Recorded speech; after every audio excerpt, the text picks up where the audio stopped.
This is a consonant sound. Now in English, you will never find it at the beginning of a word because it only comes at the end of a syllable. So you find it in the middle of the word anger, and the middle of the word thanks, and at the end of the word rung. Now we make this sound towards the back of the mouth.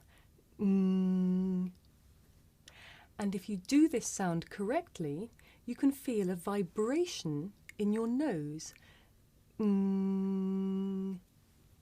let's practice. Listen to these examples and repeat after me. Rung,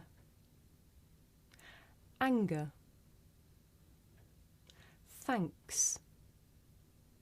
Okay.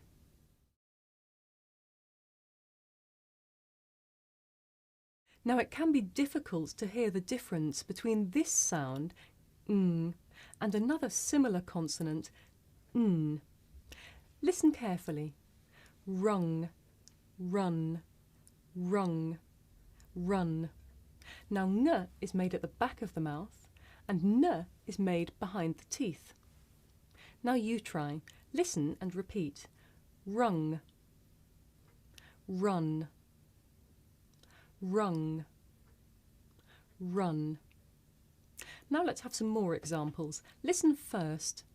Tongue, ton, wing, win, robbing, robin, singer, sinner. Now you try. Listen and repeat. Tongue, ton, wing, win, robbing, robin, singer, sinner. Okay.